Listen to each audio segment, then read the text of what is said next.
اللہ کے استاد یہاں اس حدیث کے سلسلہ سند کے اکثر روات پر بات ہو چکی ہے، البتہ پہلے راوی حضرت امام ابو الیمان الحکم بن نافع، یہ حمص کے معروف محدث حضرت حکم بن نافع الحمصی البحرانی تھے۔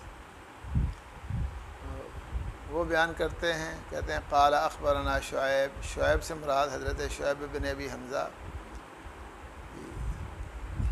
شعیب بن دینار قریش خاندان کے معروف محدث تھے۔ یہ حضرت امام زہری کے شاگرد ہیں۔ امام زہری کا تذکرہ بھی آپ نے پہلے پڑھا، ان کے استاد حضرت عبید اللہ بن عبداللہ بن مسعود کا بھی ذکر ہو گیا، حضرت عبداللہ بن عباس کا بھی تفصیلی بیان کچھ آپ نے سن لیا۔ تو حضرت عبداللہ بن عباس رضی اللہ عنہ کے متعلق ان کے شاگرد عبید اللہ بیان کرتے ہیں کہ ان ابا سفیان بن حرب اخبرہ، کہ ایک بات مجھے ابو سفیان بن حرب نے بتائی۔ اللہ اکبر۔ ابو سفیان بن حرب ان کا نام صخر ہے، اور معروف ان کی کنیت ہی ہے ابو سفیان، ابو سفیان۔ تو ان کے والد کا نام حرب، صخر بن حرب۔ یہ نبی اکرم صلی اللہ علیہ وسلم کے ساتھ ان کا سلسلہ نسب 5ویں باب میں متفق ہو جاتا ہے۔ ابو سفیان بن حرب بن امیہ بن عبد شمس بن عبد مناف، عبد مناف میں جا کر مل جاتے ہیں۔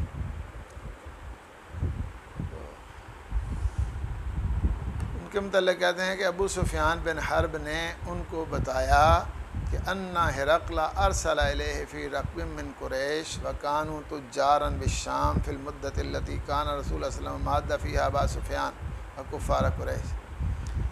ہرقل سے مراد رومیوں کا بادشاہ، اس کا نام ہرقل تھا، ویسے اس کو کیسر کہتے تھے۔ رومیوں کے بادشاہ کو عموماً کیسر کہتے تھے، جیسے ایرانیوں کے بادشاہ کو کسریٰ کہا جاتا تھا، اور یمن کے بادشاہ کو تبا، اور ترکیوں کے بادشاہ کو خاقان کہتے تھے۔ مصریوں کے ہاں فرعون جو ہے نا معروف تھا۔ اس طرح اور بھی کئی اس وقت کے عرفی الفاظ جو ہے نا وہ چلتے تھے۔ نبی اکرم صلی اللہ علیہ وسلم نے فرمایا تھا نا حالکہ کسریٰ فلا کسریٰ بعدہ وحالکہ قیصر فلا قیصر بعدہ، تو یہ جنرل انداز کی بات تھی۔ تو بہرحال ہرقل اس کا نام تھا، اور لقب اس کا بادشاہ ہونے کی وجہ سے قیصر معروف تھا۔ تو اس لفظ کو عام لوگ تو ہرقل ہی پڑھتے ہیں، لیکن محدثین نے جو اس کی تلفظ کی صورت بتائی ہے وہ ہرقل، مشہور قراءت جو ہے نا وہ، ویسے ہرقل نہیں ہے جو عام معروف ہے، ہرقل بھی جو ہے نا پڑھ لیتے ہیں۔ ہاں جی، ہاں جی، کسرہ ہے کاف۔ یہ علمیت اور عجمہ ہونے کی وجہ سے غیر منصرف ہے۔ تو کہتے ہیں ان ہرقل ارسل الیہ، ہرقل نے ان کی طرف بھیجا۔ کسے بھیجا؟ یہ وضاحت موجود ہے، محدثین نے، شارحین نے بیان کیا ہے کہ اس وقت یہ ہرقل بھی بیت المقدس میں آیا ہوا تھا۔ اصل میں ان کا ایرانیوں کے ساتھ ٹکراؤ ہوا، اور بعد بت بچاؤ ہو گیا، تو یہ شکرانے کے لیے یہ یہاں آیا ہوا تھا۔ تو نبی پاک صلی اللہ علیہ وسلم کا خط مل گیا۔ تو انٹیلیجنس تو ہر دور میں لوگوں کی ہوتی ہے، تو انہیں پتہ چلا کہ یہاں اس علاقے سے کچھ لوگ آئے ہوئے ہیں جس علاقے سے ہمیں یہ پیغام آیا ہے، خط و کتابت کا سلسلہ قائم ہوا ہے۔ تو حضرت ابو سفیان یہ بیان کرتے ہیں، اس وقت تو ابھی مسلمان نہیں تھے، کہ انہوں نے آئی جی کی ڈیوٹی لگائی، آئی جی پولیس اس وقت جو ہے نا منصب تھا اس کے۔ تو اچانک ہمیں جو ہے نا لوگوں نے انہیں گھیر لیا، اور پکڑ لیا ہے۔ اچانک کسی آدمی کے لیے اس طرح کی کیفیت جو ہے نا وہ بڑی پریشان کن ہوتی ہے۔ بہرحال کہتے ہیں کہ ہرقل نے اس کی طرف پیغام بھیجا یا اپنا ایلچی بھیجا جب کہ ہم قریش کے ایک قافلے میں موجود تھے، اور کہتے ہیں اس قافلے کا امیر بھی حضرت ابو سفیان تھے۔ وَكَانُوا تُجَّارًا بِالشام، اور یہ تجارت کرتے ہوئے تاجر بن کر گئے تھے شام میں۔ تجارن یا تجارن ذرا پڑھ سکتے ہیں، تاجر کی جمع تجار بھی تجار بھی ہے۔ کہتے ہیں کہ یہ اس دن کی ان دنوں کی بات ہے جن دنوں میں نبی اکرم صلی اللہ علیہ وسلم اور کفار قریش میں مسالت ہو گئی۔ پہلے تو صحابی دا سی نا، ہر ویلے چلو بڑے ویسے اپنی جگہ پر متکبر ہوتے تھے اور پہلے سے بڑھ کر تیاریاں کرتے تھے، لیکن رہتے وہ سہمے ہوئے ڈرتے ہی رہتے تھے۔ نبی اکرم صلی اللہ علیہ وسلم نے فرمایا تھا نا کہ مجھے اللہ نے کچھ اوصاف امتیازی ایسے دیے ہیں جو پہلے کسی کو نہیں ملے۔ ان میں سے ایک بات یہ بھی ہے، نصرت بالرعب مسیرۃ شہر، کہ دشمن جو ہے نا وہ اتنی دور بھی ہو تو پھر بھی لرزتا کانپتا اور پریشان رہتا ہے۔ اس لیے سکھ دا سا کوئی نہیں آیا انہوں پاویں کیوں کڈیا بھی ہے اپنے تھا جو بھی کبھی جانا جی وہ چلے گیا ہجرت کر کے حبشہ تو وہاں وفد بھیجا، کبھی ادھر بھیجا، آرام نال نہیں بیٹھے۔ بس جب پھر صلح ہوئی، تحریری معاہدہ ہو گیا، پھر انہیں پتہ تھا کہ یہ معاہدے کی خلاف ورزی نہیں کرتے، لیکن ہن ٹھیک ہے کام۔ اللہ اکبر۔ تو کہتے ہیں وَكَانُوا تُجَّارًا بِالشام فِي الْمُدَّةِ الَّتِي كَانَ رسول اللہ صلی اللہ علیہ وسلم مَادَّ فِيهَا أَبَا سُفْيَانَ وَكُفَّارَ قُرَيْشٍ۔ تو وہ تاجر تھے شام کے علاقے میں اسی مدت اور اسی دوران جس میں نبی اکرم صلی اللہ علیہ وسلم نے ابو سفیان اور کفار قریش سے صلح کر لی تھی۔ تو کہتے ہیں فَأَتَوْهُ وَهُمْ بِإِيلِيَا، پس یہ سارے ہمارے قافلے کے افراد پہنچے اس کے پاس۔ تو پھڑ کے جو لے گئے پہنچنے تھی نا جی، تو پس پہنچے وہ اس کے پاس اس حال میں کہ وَهُمْ بِإِيلِيَا، ہرقل اور اس کے ساتھی بھی وہاں ہی تھے۔ میں نے آپ کو بتایا نا کہ یہ شکرانہ ادا کرنے کے لیے آیا ہوا تھا یہاں، ان کے ہاں سب سے مقدس جگہ تو یہی تھی۔ تو واقعتاً یہ بھی حقیقت ہی ہے۔ تو کہتے ہیں فَدَعَاهُمْ فِي مَجْلِسِهِ وَحَوْلَهُ عُظَمَاءُ الروم، پس بلایا اس نے ان کو، یعنی ہمارے قافلے کے لوگوں کو بلایا اپنی مجلس میں، جب کہ اس کے پاس روم کے بڑے بڑے لیڈر جو ہیں وہ بھی موجود تھے۔ صرف یہ کہ نہیں کہ اکیلا کہیں جو ہے نا خفیہ ملاقات ہو پبلک کے سامنے جو ہے، اور بڑے بڑے لیڈر بھی موجود تھے۔ ثم دعاہم ودعا ترجمانہ، پھر انہیں بھی بلایا اور ساتھ ہی ترجمان بھی بٹھایا اور پوچھا ایکم اقرب نسبا بہذا الرجل الذی یزعم انہ نبی، کون تم میں سے زیادہ قریب ہے نسب کے اعتبار سے اس شخص کے ساتھ جس کا دعویٰ ہے کہ وہ نبی ہے، یعنی جس شخص نے نبوت کا دعویٰ کیا ہے، آپ اس علاقے سے آئے ہیں، تو کیا یہاں کوئی اس کا قریبی رشتہ دار موجود ہے؟ ابو سفیان، ہاں جی میں۔ اللہ اکبر۔ ان کو کیا پتہ تھا بعد میں کیا ہونا ہے، چونکہ بنو عبد مناف میں سے اس قافلے کے اندر کوئی دوسرا شخص نہیں تھا، اس لیے یہ ابو سفیان نے کہا کہ میں سب سے زیادہ قریبی ہوں۔ ویسے تو نبی صلی اللہ علیہ وسلم کے ساتھ رشتہ داریاں تھیں لوگوں کی، لیکن سب سے زیادہ قریبی رشتہ نبی اکرم صلی اللہ علیہ وسلم کے ساتھ ابو سفیان کا ہی تھا۔ تو اس نے پوچھا کہ کیا تعلق رشتہ ہے آپ کا؟ ان کا کہنے کہ وہ ابن عمی، کتاب الجہاد میں یہ آتا ہے صحیح بخاری میں کہ وہ میرا کزن ہے، میرے چچے کا بیٹا ہے۔ نبی اکرم صلی اللہ علیہ وسلم بھی محمد بن عبداللہ بن عبد المطلب بن ہاشم بن عبد مناف، آپ کے اور عبد مناف کے درمیان یہ 3 افراد ہیں، اور ان کے درمیان بھی ایسے۔ حرب امیہ عبد شمس، تو نبی اکرم صلی اللہ علیہ وسلم کا نسبی رشتہ برابر بنتا ہے۔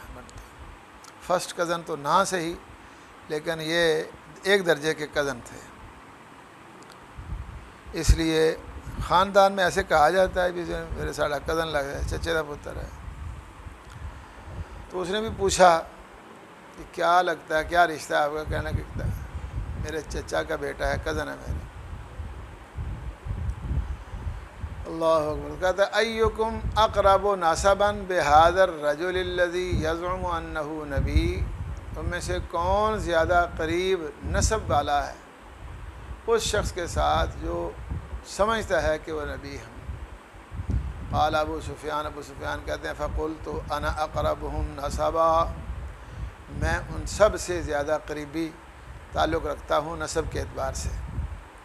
فقال ادنوہ منی، اس نے کہا اس کو ذرا میرے نیڑے لے آؤ، ذرا ادنوہ منی، قریب لاؤ اسے میرے، وقربوا اصحابہ، اور اس کے دوسرے ساتھیوں کو بھی میرے اس کے قریب کرو۔ فجعلوہم عند ظہرے، لیکن بٹھا دو ان کو، کرو ان کو ان کے پیچھے، اس کی پشت کے پیچھے رکھو، پیچھے بٹھاؤ، اس کے سامنے نہ بٹھاؤ۔ بادشاہ کو تو پتہ تھا کیا ہونے والا ہے، اور وہ صاحب علم بھی تھا اور ویسے بھی تنہا آدمی تھا، تو ایسے دل بادشاہ نہیں نا بن جاتے لوگ۔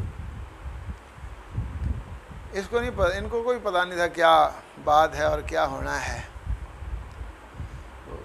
تو بٹھاؤ ان کو اس کی پشت کے پاس، یعنی اس کے پیچھے بٹھاؤ۔ ثم قال لترجمانہ، پھر اس نے اپنے ترجمان کو کہا قل لہم، اب دوسرے لوگوں کو بتاؤ، جو دوسرے ہیں نا ساتھی اس کے، ان کو بتا دو کہ میں اس سے اس شخص کے بارے میں کچھ باتیں پوچھنا چاہتا ہوں جس نے نبوت کا دعویٰ کیا ہے، اگر تو سچ بتائے تو کوئی بات نہیں ہے، ٹھیک ہے جی، آپ کی خاموشی ہمارے لیے تائید اور توثیق ہوگی، لیکن اگر یہ جھوٹ بولے نا تو پھر چپ نہیں رہنا تھا، پھر بتا دینا۔ فَإِن كَذَبَنِي فَكَذِّبُوا۔ اللہ اکبر، اللہ اکبر۔ تو ویسے تاریخ کی کتابوں میں، سیرت کی کتابوں میں یہ ملتا ہے، خصوصاً حضرت امام محمد بن اسحاق نے سیرت کی کتاب میں لکھا ہے کہ ابو سفیان نے یہ کہا کہ اگرچہ اس نے یہ کہا تھا کہ اگر جھوٹ بولے تو مجھے بتا دینا، آپ نے چپ نہیں رہنا، اس کو جھٹلا دینا ہے، کہتا کسی جرت ہی نہیں تھی نہیں، واللہ لو کذبت ما ردوا علیہ، مجھے یہ یقین تھا کہ میری تردید کسی نے نہیں کرنی، انہوں نے آخیا بھی ہے نا بادشاہ نے، لیکن مجھے یہ امید تھی، مجھے یہ یقین تھا کہ کوئی میری تردید نہیں کرے گا، لیکن جھوٹ ہم ویسے ہی پسند نہیں کرتے۔ وَلَٰكِنِّي كُنتُ امْرَأً سَيِّدًا أَتَكَرَّمُ عَنِ الْكَذِبِ، میں چونکہ ایک خاندانی آدمی تھا اور سید تھا، جھوٹ سے ویسے ہی اپنے آپ کو بچاتے تھے۔ تو آپ دیکھیں، جو ایک آدمی مخالف ہے، نبی پاک صلی اللہ علیہ وسلم کا دشمن ہے، اور آپ کو نکالتا ہے مکے سے، اور پھر کہتے ہیں عمرہ نہیں کرن دینا، چلو بھائی جو یہ ہے وہ ہے، وہ بھی کہتا ہے جھوٹ نہیں تھا بولتے تھے، تو نبی پاک نے کیسے جھوٹ بولا ہے؟ کہ اپنا آپ کو اتنا پرہیزگار سمجھتا ہے، تو نبی پاک کہتا ہے جھوٹ بولتا ہے۔ انہوں نے آخر شرم نہیں ہوتی تو اللہ اکبر۔ تو ویسے بھی کہتے ہیں، محدثین نے لکھا ہے کہ چونکہ عداوت میں وہ سب ایک دوسرے کے شریک تھے، نبی پاک صلی اللہ علیہ وسلم کے سارے ہی دشمن تھے، اس لیے سب نے ایکا کیا ہوا تھا اور سب متفق تھے اس کی مخالفت ہی کرنی ہے۔ اس لیے ابو سفیان نے بھی کہا کہ لو کذب تو ما ردوا علیہ، اگر جھوٹ بولتا تو کبھی بھی کسی نے میری تردید نہیں کرنا تھی۔ وَلَٰكِنِّي كُنتُ امْرَأً سَيِّدًا أَتَكَرَّمُ عَنِ الْكَذِبِ۔ اللہ اکبر۔ فرمایا قُل لَّهُمْ، کہہ دو ان کو، یہ جو دوسرے ہیں پیچھے، انی سائل ھذا، میں پوچھنے والا ہوں اس سے ان حاضر رجل، اس شخص کے متعلق ہاں جی جس نے نبوت کا دعویٰ کیا ہے، ان کذبنی فکذبوہ، اگر مجھے اگر یہ جھوٹ بولے میرے ساتھ تو اس کو جھٹلا دینا۔ اللہ کہتے ہیں فواللہ لولا الحیاء من ان یاثروا علی کاذبا لکذبت عنہ، اس وقت کسی نے میری تردید نہ کرنا تھی، لیکن یہ بات ہمارے ذہن میں تھی کہ کسی وقت زمانے میں میرے متعلق وہ کہیں اس نے فلاں جگہ پر جھوٹ بولا تھا، اور ہم جھوٹ سے بچتے تھے، جھوٹ ہمارے یہاں بہت بڑا عیب سمجھا جاتا تھا۔ اللہ اکبر۔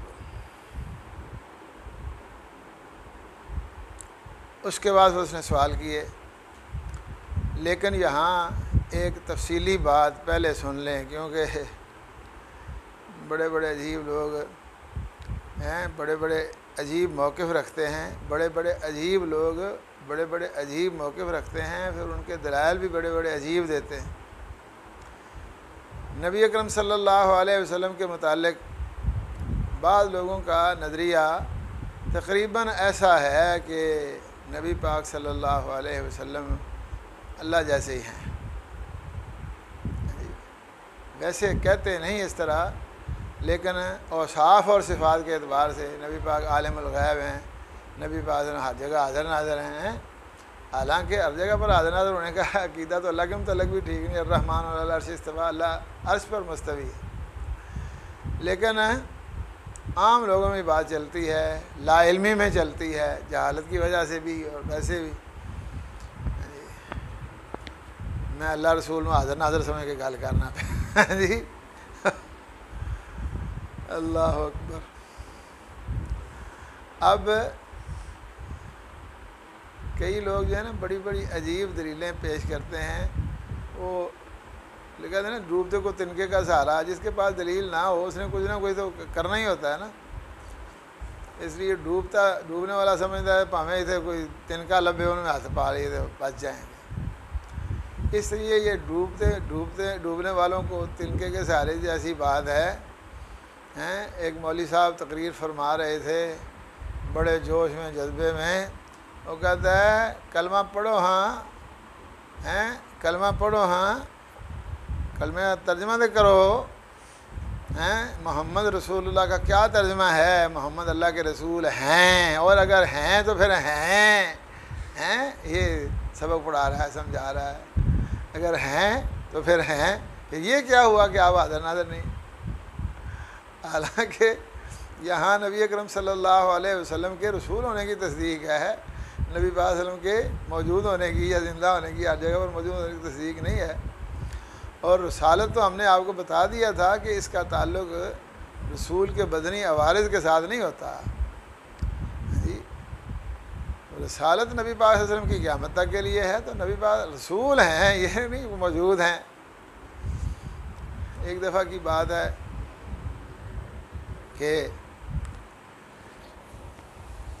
ادھر ماڈل ٹاؤن ہوتے تھے، تو ایک مرگ ہو گئی، وہاں بیٹھے ہوئے تھے، ہم تعزیت کے لیے گئے، وہاں مجدی صاحب کے مرید بھی بڑے ہوتے تھے نا، تو وہ اتفاق سے جب مرگ ہوتی ہے سارے لوگ ہی ہوتے ہیں،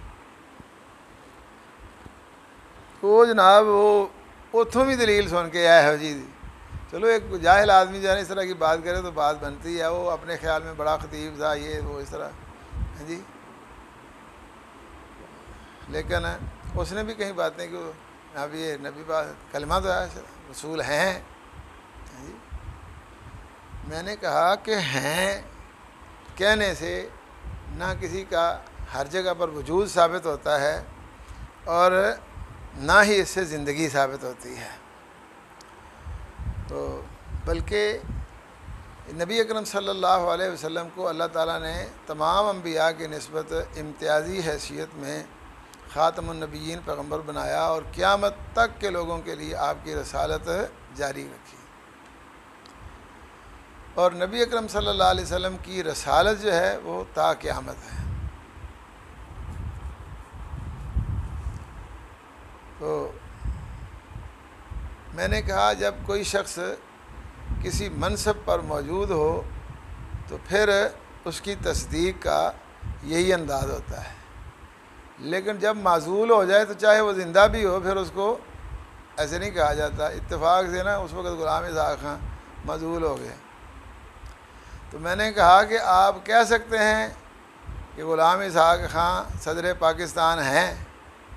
زندہ تو ہے، چنگا بھلا ٹھیک ٹھاک ہے، زندہ بھی ہے اور جہاں ہے موجود بھی ہے، لیکن کہہ سکتے ہیں کہ وہ صدر تھے، حالانکہ صدر ایسی ہو، لیکن کہہ سکتے ہیں کہ صدر ہے۔